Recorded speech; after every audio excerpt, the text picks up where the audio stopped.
All right, and we're back for another episode of the Department Podcast with Justin Valentovic, Stephen Bologna, Joe Paolantonio, and Stephen Clark. And we're in between Week 8 and Week 9 of the NFL season, so you know that means it's time to give out some mid-season award. So we'll be going through Coach of the Year, Offensive and Defensive Rookie of the Year, Offensive and Defensive Player of the Year, and mid-season MVP as well. Boys, what's going on? Not much, man. Elections going on. I know we're all glued our eyes to the TVs and our phones because of that, because it's a really, really big election going on. So that's it in my life right now. How about you guys?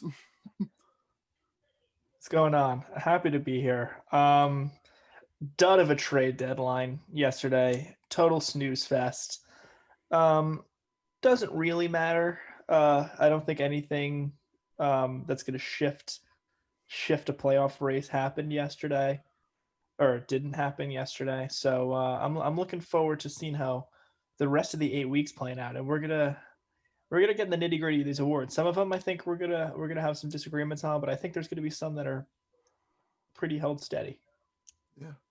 Yeah, Joe. I mean, this was arguably like one of the most hyped up trade deadlines. There were so many stars to be rumored, and Dwayne Washington was the buzzer beater trade to the Chiefs. I'm excited for the rest of the year. There's a lot of teams that can kind of do this. There's it's just going to be an exciting time, and especially with football really being the only sport on now, this is all we have. So we got to eat it up and we got to dissect it. Yeah, and the trade deadline every year for the NFL, it's just minimal moves, and we saw this year too. The people who were expected to be moved or teams wanted to move, they just cut them. Like Vic Beasley and Jonathan Joseph got dumped by the Titans. Ted Ginn got dumped by the Bears. Just like players that they were looking to just get rid of and no one wanted anyway, so they just got rid of them anyway. But the big surprise is that Will Fuller, just didn't get moved. So I guess the Texans would rather just take the draft pick from, Compensary if he gets signed off somewhere else. But that's here nor there. But let's get into the awards. So let's start with mid-season Coach of the Year. And with that, I'm going to go to Joe first. Oh, well, I thank you. So I see this as a 2-horse race. I don't know how anyone else is going to look at it, but I have this between Brian Flores and Mike Tomlin, of course. Mike. So I am going to go with it is tough. It is really tough for me to make this call, but I'm going to go with Brian Flores. I think he has been absolutely outstanding. The expectations were really nothing for Miami coming in. He really took a defense with not a lot of star power and turned it into one of the top 10 units in the league. They're winning games that they're not supposed to be winning. And I think that they pull through. They could even make some noise in the division race. And I think it's Brian Flores for me. I'm gonna go with the other one you said. I'm gonna go Mike Tomlin. I think that's the consensus. Jeez, I can't speak this morning. Between football fans around the world, man, it's just he brought this Steelers team who was not the best last year, who had some pieces there last year, and got back his quarterback, and of course drafted really well, and they're undefeated, man. They're 7-0 at this point. You can't overlook that they're 7-0. Joe made two really good cases for Brian Flores and Mike Tomlin. Obviously Brian Flores, the expectations were nothing. He had Fitzpatrick basically make them into a playoff team. Yeah. And if they can get into the playoffs with Tua and, the combination of Tua and Fitzpatrick down the road, that's really some serious consideration then at the end of the season for Brian Flores. And, he's been building this program since last year, and they've been, exceeding expectations from a team that, completely tore it down. And now they're competing, with relatively scraps, if we're being honest still. Yeah, they lack star power big time. But on this flip side of things, Mike 7-0 is impressive. And the teams who they've beat is impressive. And we've praised the Steelers the entire year so far of how they're the most complete team on offense and defense. When they have to, Big Ben can air it out. They can run. They can control the clock. They can play. They can beat you in the run game. They can beat you in the pass game on defense as well. And for me, at this point right now in the season, I have to go Mike Tomlin. But at the end of the season, I wouldn't be surprised if I consider Brian Flores for Coach of the Year at that point. I'm with you there too, Justin. Both really, really good cases there, but I'm going a different guy. I'm taking the road less traveled here. Hold This up. is a team that is already at their win total that they were all of last year. Ron Jets? Rivera, ladies and Oh. gentlemen. No. The Cali kid, Cliff Kingsbury, with the Arizona Cardinals. 5-2. And I really want to look at the developmental side of things here. Kyler Murray, we know, is a great prospect, but he didn't. I know he won Offensive Rookie of the Year, but if we're being completely honest, did he really deserve it? Probably not. Should have went to Josh Jacobs. Now, Kyler Murray, the guy was in the MVP voting up until probably last week. The Cardinals, their defense looks rejuvenated. Cliff Kingsbury's a guy, brings in this air raid offense, doesn't know if it's going to work, but it's working pretty damn good this year. And for that, I know Mike Tomlin and Brian Flores, Brian Flores really working with nothing, and they're 4-3 though. I mean, Yeah. I'm not giving them Super Bowl hopes yet. The Steelers, top 3 defense last year in the league. Fantastic that Ben came back the way that he did. But I think Cliff Kingsbury, he might not win it. As of right now, probably not the favorite. But at the end of the season, if the Cardinals can make a run, get into the playoffs, maybe get a couple wins there, he's got to be in the consideration. No, absolutely, and just Yeah. what, like you've said, the developmental side of Kyler Murray and just how he's such an electric player at quarterback. That it really it depends on how well players play, and also not just the record. And offensively, he's made a case to be coach of the year so far. But defensively, that's a problem. I know he doesn't necessarily handle the defense, but that all goes in hand at that point. Yep. So with He's- that, let's move things along to midseason comeback player of the year. And I will start with Bologna, since we ended last little segment with him. All right, awesome. This one, in my opinion, pretty obvious. It's got to be Big Ben Roethlisberger. The guy comes back after an injury-plagued last season, and he's literally lighting it up. He obviously, Justin, I don't know, you remember the big comeback Monday night, opening game of the year against the Giants. Looked slow to start off, just getting into the groove. Now he is the leader and the captain of a 7-0 team, probably the favorites to win the AFC as of right now. And considering the other favorites, he's got it locked for me. Yeah, easy for me too. I say Big Ben as well. You saw how just bad the team was last year without Ben at the helm, and having him run the operations again just shows how much he means to this team. And easily Big Ben. I have nothing else to say about this one. Yeah, I think this is going to be one of the consensus awards that Joe kind of alluded to in the open, where we kind of might all agree on it. And for me, at least, it's Big Ben Roethlisberger as well, just because 7-0, he's looking like, he hasn't had to have, basically Tommy John last season. His arm's fine. He's confident. The team's looking good. It's Big Ben. Simple as that. I think it would be Big Ben if we didn't see one of the best stories in NFL history with Alex Smith. It does not really matter how well he does, in my opinion. Just the fact that he was able to get back out on the fields and take a snap and come back from where he was, just a gruesome injury. I mean, we were talking about like career-ending, potential, really just tragic stuff. And he's back on the field and he's with his team, and it couldn't have happened to a better guy. I really do see Alex Smith, if he plays a little bit, to get that award. I really can see it. And the only Yeah. other competition to either of them early on, at least before their season went down the tube, would have been Cam Newton with the Patriots. Weeks 1 and 2, it looked like it seriously could have been him. And then everyone and their offense and speed and talent just dropped off of the face of the earth, and he has absolutely nothing. So he's going to suffer because of that, at least. Yeah, I like the Alex Smith pick a lot. I really do. It's just he has to play more. If he gets the starts from here on out and plays consistently well, yeah, I would give it to him. Even if he doesn't play consistently well, even if he just plays more snaps in general, I would give it to Alex Smith, just because Joe alluded to his injury and all that stuff and the emotions of him coming out in the field and all that. But yeah, Ben for now. Yeah, I definitely see the Alex Smith case, one Me of the too. greatest stories we've ever seen. Mm-hmm. But at the same time, Big Ben, 37 plus years old, coming out and just lighting up defenses and leading his team to 7-0. I mean, we're seeing very few quarterbacks that can do that, and we have 3 of them in the league, really, with Brady, Breeze, and honestly, you can even make the case for Phillip Rivers.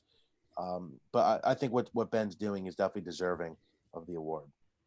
And with that, we're going to shift things over to the rookies. And we'll start with Clark, and I'll let you pick offensive or defensive rookie of the year. Which one do you want to go to first? Defense. Oh, no. Here we go. Let's get on the show train, ladies and gentlemen. Choo-choo, ladies. There's a lot of picks here, though. Let me be really honest. There's a lot of good defensive players that are rookies, that are starting, that are doing really well for their teams. To name a few honorable mentions, Antoine Winfield, Patrick Queen, Chase Young. But one guy who started off on the bench, got a starting spot, it was a late round draft pick, wasn't expected to be a starter, was hurt in college, was a risk taking him, who had 2 interceptions so far and a lovely coverage throughout his whole career so far as an Indianapolis Colt. Ladies and gentlemen, my pick is Julian Blackmon. Amen. Sure. Knock your heart out. I will. And I did. Clark, as being a Colts fan like you, I really like the pick, but I gotta strongly disagree. He has been a standout. He has been a playmaker, because he is stepping into the role of the injured Malik Hooker as usual. Yes. So just the fact that he's on, he's played all 8 games or 7 games so far for the Colts is, award worthy already, just because that's already better than Hooker. Yes. Amen. All right. Thank you, Justin. Next one. No, but I can't go with him in good faith. I know. For me, at least, it's going to be in one of the toughest divisions in football, and that is Patrick Queen of the Baltimore Ravens, just because, CJ Mosley was supposed to be the guy to replace Ray Lewis. He sort of was, then he left. And now, Queen looks a hell of a lot better than Mosley ever was. And he's the anchor of the middle of that defense that's been keeping the Ravens competitive in games, just because the offense has kind of hit a skid a little bit and not the offensive production they've done last year. And he's got just such high potential. And he's been so good this season so far. Who's next? Anyone? You were Steve. I'll take it, Joe. I think I know where Steve's going with this one. All right. Justin, go. you got me a great birthday gift with this man's name on my back. Chase Young. I have to go with him here. He's currently still the betting favorite for this award. If you watch this guy on tape, and Clark, I'm not knocking your guy off. I'm going to be honest with you. I really haven't seen much of him. Of course. But Chase Young, the mere athleticism, aggressiveness, and professionalism that he brings to the Washington football team D-line. Yeah, it's really unmatched, and you really haven't seen it from a rookie in a really long time.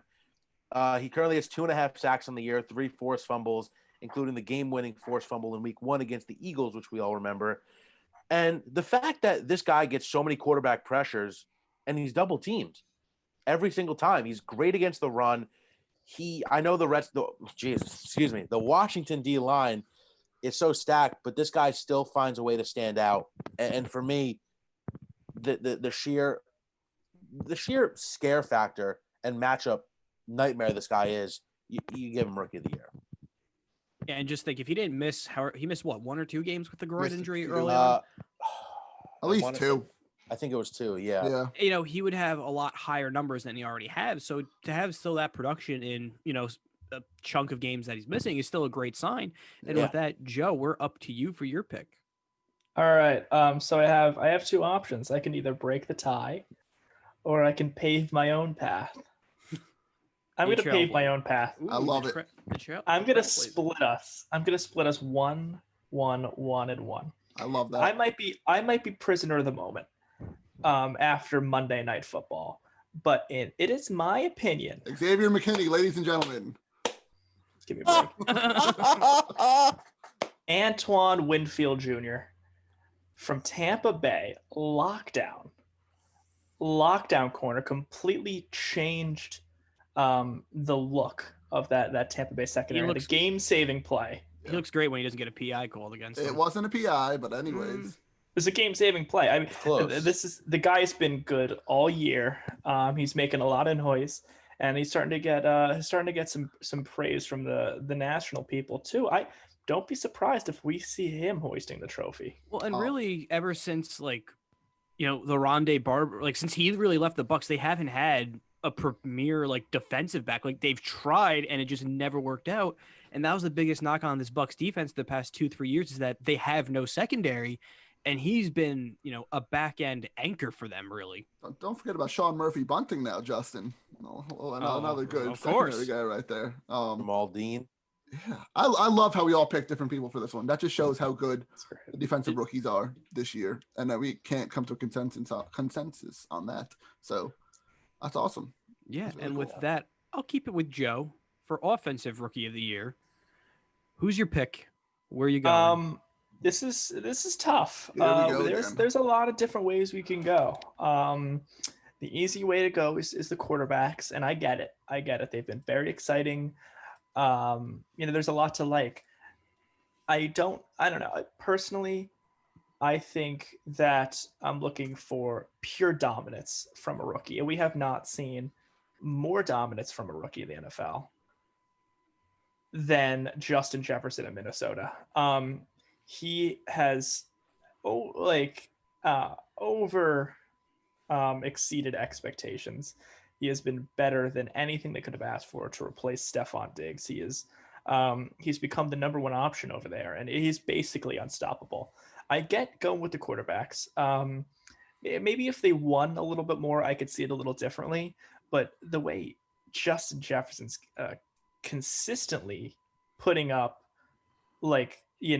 high caliber games week after week. He's saving Kirk Cousins' ass, honestly, from looking a whole hell of a lot worse than it could be. And even going back to the trade and how they got him, because they used the pick from the Bills that they used in the Diggs trade. Both teams got off.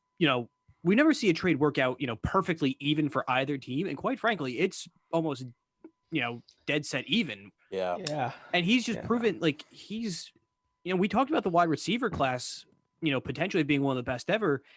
And he's just, top tier out of all of them. Your Judys, your Ruggs, and so forth.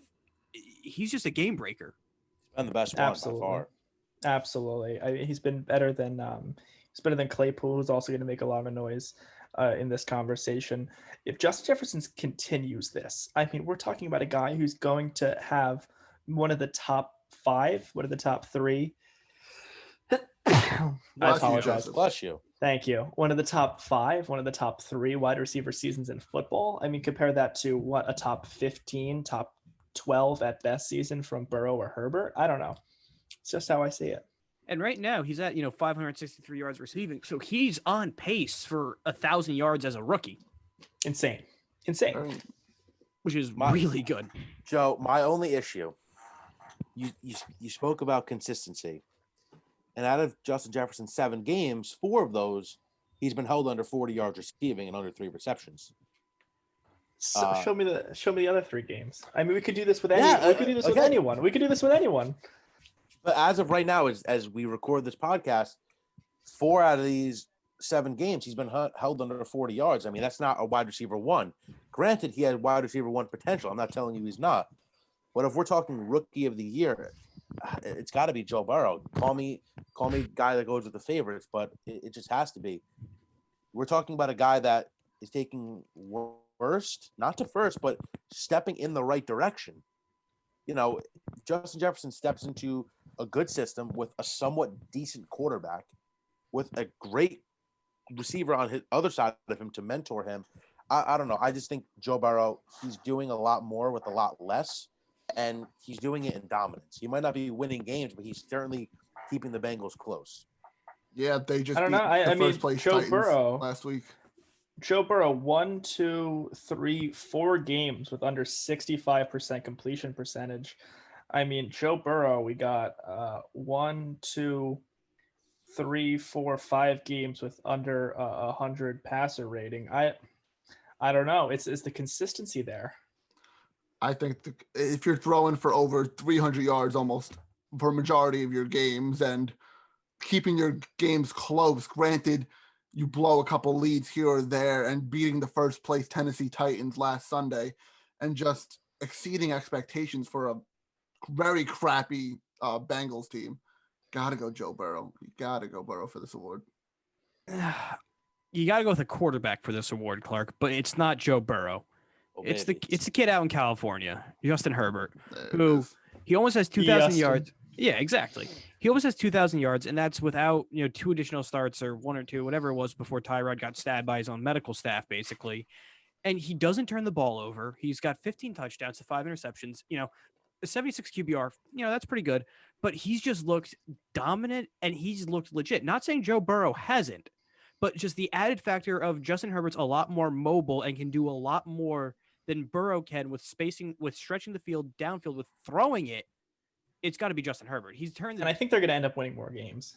Yeah, they might be winning more games because the teams around them and the interceptions are exactly the same. They both have 5 interceptions, so you can't bring that argument into this one. More mobile, 100% more mobile than Burrow. I agree, but the better thrower, better passer, I'm going Burrow. Downfield, it's got to be Herbert.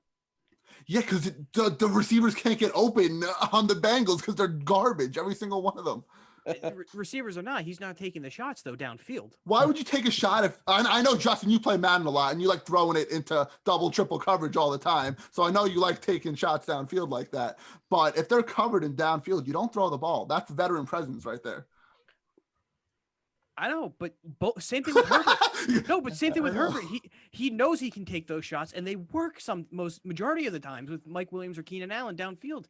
Yeah, look at those names right there. Mike Williams and Keenan Allen, 2 great receivers who have been around for a little while now. Huh? AJ Green and Tyler Boyd. That's still washed and decent. Boyd is good. That's why I said Boyd is decent. AJ Green washed. T. Higgins. Rookie. Clemson, baby. He's still really good. He's good, but he's not Keenan Allen, Mike Williams caliber yet. He's showing to be Burrow's favorite target caliber, though. Mike Williams caliber. They're veterans. They've been around for a while. Mike Williams has only been around for like 2 years. Huh? Mike Williams has only been around for like 2-3 years. Well, Keenan Allen's been around long. You're putting him in a league. Yeah, Keenan Allen's the lead. Are you kidding me? He could be a lot more elite if he didn't get hurt every other season, it seems like. Yeah. But those are our picks for Rookie of the Year offensively. So let's go to Bologna. Do you want to go defensive or offensive player of the year? Ooh, give me offense. Give me a little offense. This is tough. To most, there's probably one clear winner. But after looking at some of the numbers, okay, I'm gonna pull them up here. What nerd stat you looking at? Oh, I'm talking yards per left foot first carry. Ooh, Joe, I don't know if that's Joe's favorite. Yeah. I'm going to go with the guy on the Vikings, Dalvin Cook. Obviously, Alvin Kamara, probably the favorite. Probably even Derrick Henry. But Dalvin Cook, if you take a deep dive into his numbers, 652 rushing yards on the year. That's with missing 2 games, 10 touchdowns. And obviously, we saw his game last week against the Packers with 4 touchdowns. 3 games this year. He had a game 181 rushing yards, 130, 165. 3 others of those games, were under 70 yards, which I don't like. But in those games, his carries also went down, and the receiving threat he brings out of the backfield and his goal line work. As of right now, I just think he might be a sleeper for offensive player of the year, because other than Jefferson, he's the best option by far. Clark, what do you think? It's very, very rough.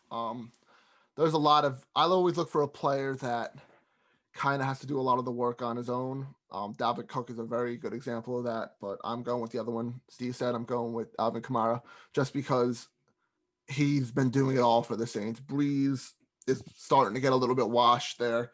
The receiving core hasn't been able to stay healthy, and the guys that have his backups aren't that good. And Kamara's the one just keeping them in games, whether he's running the ball, whether he's catching the ball. It's just he's doing it all for that team, and he's trying to help them win a division, which is still very possible. It's wide open, that division at this point. So I have to go Kamara. Joe, do you want to go? Yeah, I'll do this. All right. So I do think the MVP and the offensive player of the year are going to be different. And I'd like to be cute, and I would like to, throw someone out there like a Kamara or a Cook, but I just don't see how they could win with the level of quarterback play we are seeing from some of these guys. Patrick Mahomes. You can call it quietly. I'll get the numbers out here. But he's thrown 1 interception this entire season. Patrick Mahomes has been outstanding. He hasn't had to carry the team with his arm, obviously, but what he has done is been just, it's insane how easy it is for us to just be like, yeah, it's just Patrick Mahomes. But he has been a revelation this year. I do think that he's going to take home Offensive Player of the Year, but not the MVP.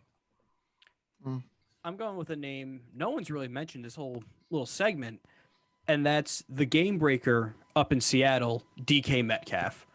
He's proven to be one of the best deep threats in the NFL. He's Russ's go-to target. It seems like anything that's caught and thrown to him within his radius, down 30 yards downfield, he's coming down with and staying in bounds. He's an absolute freak of an athlete. He's massive. He's fast. And he's part of the reason why the Seahawks with ease have transitioned to a pass-happy offense and is going to be the reason Russell Wilson's probably going to win MVP at the end of the season. At the end of the season. We didn't get there yet. Hey, whoa. I said at the end of the season, but Spoiler. End of the season. Didn't say mid-season. Yeah. No, but it's as simple as that. He's literally one of the best receivers in football, and he is one of the best quarterbacks throwing him in football. And usually the Offensive Player of the Year award is, the 1A to 1 or 1B to 1A for the MVP, basically, and it's going to be DK Metcalf. I like that pick. I really do. Yeah, I like it a lot. Because deservingly so, because was this his second year now? Yes. Wow. And just he started off slow to start his rookie year and then really started making an impact, I feel like, towards the end of his rookie year. And then this year has been a consistent wide receiver number one for Seattle with Tyler Lockett on the other side of him. It's just a masterpiece. In his second year, it's time to have the conversation if he's a top, 5 receiver in the NFL, potentially. Definitely top 10 at this point. 100% top 10. I think by the end of the season, he gets into top 5. For sure. If he keeps on the track that he's going throughout the season. Yeah, definitely going to be in top 5. And with that, let's transition to Defensive Player of the Year. And Clark, we'll stay with you. Ooh, there's a couple I have for this one, but a lot of people are looking towards the Steelers and TJ Watt because he's been dominant, but I'm not going to go with that one. I'm going with someone that's a household name, but has kind of gone under the radar just because of all the great defensive players that are throughout the league. And I'm going with Aaron Donald, straight up Aaron Donald. I feel like he's just been dominant for the team. He already has like 8 or 9 sacks or so, and he's just consistently bringing the pass rush. You saw how he jumped on Alex Smith and almost tried to break his leg again there. Yeah, I saw. Yeah, and then he put Tua's hip to the test also. Exactly. He just consistently gets through the line and brings the pressure to the quarterback and forces fumbles, sacks. He can do it all, and he's a very nimble, big guy. He doesn't get enough credit for that just because of how well in shape he is for the defensive tackle like he is. And Aaron Donald's my pick. Joseph, we go to you. This takes me back to a great song by The Who, 1967. I can see for miles and miles and miles and miles, and this is how I'm feeling right now. Myles Garrett, absolutely breakout. If there was ever a doubt, he has become an elite pass rusher. I would not be surprised if we see him pick up 18 sacks this year. He's forcing fumbles. The Browns defense has been very cute this year. It's been a lot of fun to watch. They are they've been really one of the biggest surprise teams. I think Myles Garrett has been probably their most valuable player on defense, especially. Steve, what about you?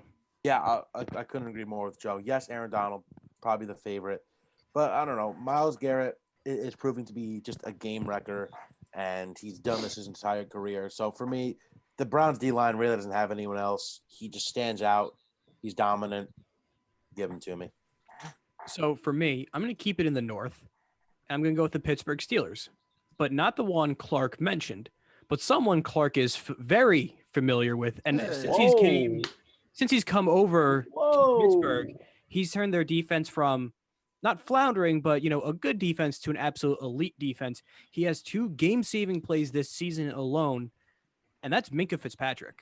He has been absolutely an elite safety in the NFL, probably one of the best, if not the best. We can have that discussion one of these days. he turned that Browns game around and he basically shut it down, 2 plays in. It seemed like he saved the game against the Ravens. He's clutch. He makes big plays. It's simple as that. It's Minkah Fitzpatrick. It's the Old Bridge blood, ladies and gentlemen. That's all it is. I It's don't- Old Bridge blood. I don't know about that. That would be a stretch. I would love to argue. We could go position by position. Who's the best flank in the Yeah, game? if That would be I- a fun episode. as That would. much I as think I the lo- people would like that. I think they would. All 4 of our listeners would love that. Yeah. But as much as I love Minkah, I can't agree with that. I'd pick TJ Watt over Minkah. But Minkah's very good. You're not wrong. Minkah's very good. And maybe if he gets a couple more pick sixes like he did against Baker, maybe he'll be a finalist.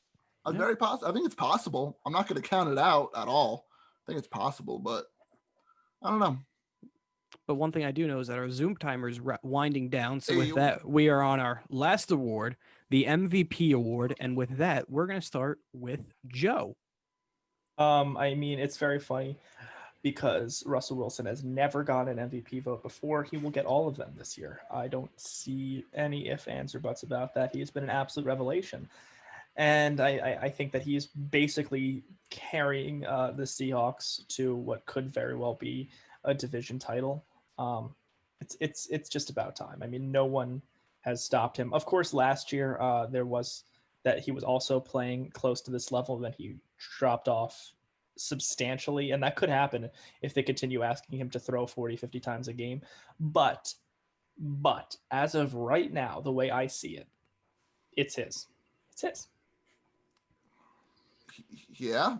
Like I don't Yeah. have anything to argue. This was the other award that we would probably be close to unanimous. If not unanimous is on. My only other pick would be Kyler Murray if I had to pick someone to rival him, or Mahomes too in this situation. If the Cardinals wind up winning the division somehow, it might go to Kyler Murray.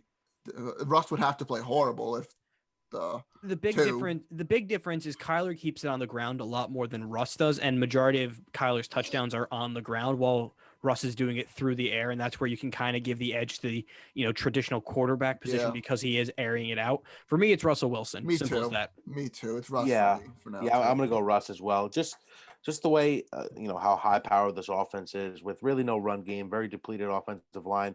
This offense still puts up 35 plus points mostly every single game. If you look at their schedule, and like you said, Joe, he never received an MVP vote this year. Most likely going to get them all this year. Got to watch out for Patrick Mahomes though, just because he's still Patrick Mahomes and doing Mahomes like things. But I think if there is one deserving of it right now, it's got to be Wilson.